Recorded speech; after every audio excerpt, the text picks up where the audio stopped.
So the golf takeaway can be a big issue for a lot of golfers. I like to get it on playing early, and let's discuss some of the wrist hinge. A lot of times people get the club inside, think, oh, it's behind me, I need to get it in front. Now we've got disconnection here, that the club head is very slightly outside the hands, okay? Not enough wrist hinge. I let it run down the leg. You can see how that's going to keep the club a little bit more outside my hands. Start to talk about how we're going to practice this and embed it into our swing.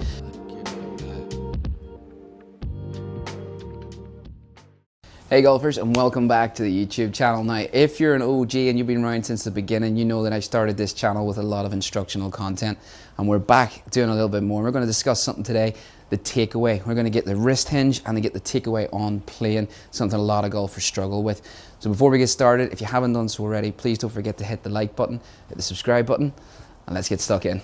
So the golf takeaway can be a big issue for a lot of golfers. Now, this is not to say that you can't play good golf with a bad takeaway. For example, take it inside. Yes, you can play from here and hit half decent shots, but it is going to require that little bit more compensation throughout the swing. So I like to get it on playing early, and let's discuss some of the wrist hinge, okay? Now, takeaway wise, we can have a lot of different problems. We can get the club head to inside. We can also struggle with wrist hinge where we get to the takeaway. The hands are very, very high in this position. A lot of times people get the club inside, think, oh, it's behind me, I need to get it in front. Now we've got disconnection here. So all of these things are going to cause for more compensations in the swing and later on down the line. So with a nice simple drill, what we're going to do is we're going to use an alignment stick, all right? We're going to run this down the left side of your club, okay, for right-handed golfer, left-handed golfer, the other side. When we set up, we'll discuss a few of the positions and things here. So we're setting up, and you can see that it's just touching lightly on my lead side. It's not a bad way as well to set up with some shaft lean, which is always advisable. The drill does probably give you a little bit too much. I advise just a bit, kind of pointing at your left belt loop. But for the sake of this drill, we're going to run it here, and it's lightly touching my lead side, okay? Now, into the takeaway. A desirable position, what I like to see is getting the takeaway, which is when the shaft is parallel to the ground, that the club head is very slightly outside the hands or in line. Either of the two is fine. Don't love to see it too far behind. A little bit is probably okay. All right. So we're talking takeaway position and wrist hinge. Now, and this is very common, you would check your swing and see if this is you, because I see it quite a lot in my online lessons, that people take the club back, take away, and the hands are above the waistline, okay? Not enough wrist hinge. We hinge a little bit better, we'll have it lower, and we'll set that club a little bit better in the backswing. So this drill is going to do all of that for us, okay? Touching our lead side and setup, what we're going to do, take it back, and I want to feel like this stick is running down my lead leg this way, okay? See that? So if I let it run down my lead leg, in order to do that, I have to hinge the club, okay? Can't do that this way. So you get a little bit of hinge, that runs down the leg. Now the other cool thing is, from this perspective, I let it run down the leg. You can see how that's going to keep the club a little bit more outside my hands. If I do take it too far inside, you can see it straight away, it's left me. And the other one, if I just throw the club out, again, it's left me, okay?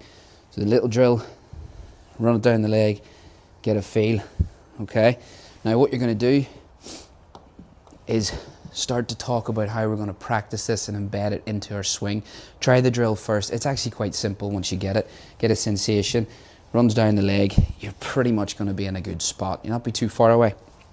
So what we're gonna do, we are not hitting full shots with this, okay? For somebody in the comments bills me for an injury. So just feeling 2 times down the leg. Okay, we're gonna go 3rd time. We're gonna pause. And then from here, just kind of pump it back and just hit little shots, all right? For a lot of people watching, that might be the first time you've ever hit a shot from that takeaway position, be it, say, the correct takeaway position. So I would drill that a lot. Then what I would do is I'd take the stick out of the equation.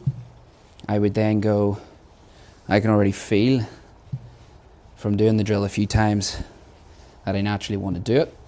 So then here, step 2, from that good takeaway, we're going to check it, pause, and hit. So we're going a little bit fuller on this one, okay? After you've knocked out about 10 of those, we're going to try and put this all into one motion. So we're layering up rather than just standing going, yeah, thanks Dave, I know where my takeaway needs to be. Bang, hit. The reality is, if you've ever videoed your swing, you know it doesn't always transfer that quick. So lots of dry drills, lots of little pause drills, pause drill, full swing, and then we're going to go into actually trying to achieve this then on a full swing. That way. And I have to say, every time I do that, I do tend to hit the ball quite well after, so there has to be something in it, all right? So big moral of today's story is, you know, you can play with a poor takeaway, say poor inside, out, whatever, but you're going to require that little bit more skill and a little bit more compensation later down the line. So it's much better if we just train to get this thing started on playing and take care of that wrist hinge early on in the swing. Can give you so much more benefit later on in the golf swing. All right, guys, so stay tuned. Make sure you're subscribed. There'll be a lot more instructional stuff coming. I do love doing it. Love to read your comments, and I do reply to them all. So if you have any questions, drop them in.